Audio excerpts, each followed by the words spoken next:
إزاي أكون شخص عقليتي عقلية إيجابية وأفكر تفكير إيجابي؟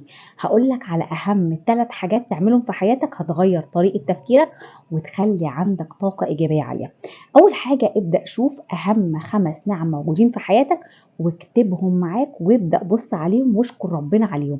زوّد عندك الشكر والامتنان على النِعَم دي.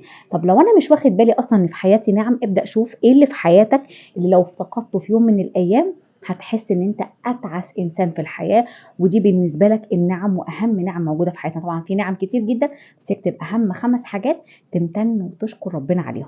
رقم 2 ابدأ شوف المشاكل اللي حصلت لك في حياتك والحاجات اللي أنت طول الوقت شايفها إنها حاجات سلبية في حياتك، ودوّر على الرسالة اللي جاية لك من ربنا في الوقت ده. في رسالة خير جاية لك، في خير جوّه المشكلة، في فرص بس أنت مش شايفها.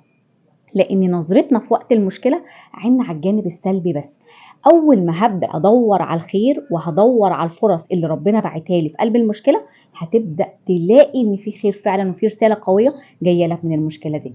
رقم 3 ابدأ شوف كلامك مع ذاتك عامل إزاي، أعلّي الإيجابية إزاي، أعلّيها عن طريق إن أنا أعرف نقاط القوة اللي عندي، أعرف أنا مميز في إيه، موهبتي إيه، وابدأ اكتب كل حاجة مميزة فيك وابدأ اقراهم بصوت عالي وابدأ شوف النقاط القوية اللي عندك هتعلّي من الإيجابية عندك وتخلّي عقليتك عقلية إيجابية. انتهز كل فرصة إن أنت تزوّد طريقة تفكيرك لطريقة تفكير إيجابية عشان تبدأ تعيش حياة سعيدة.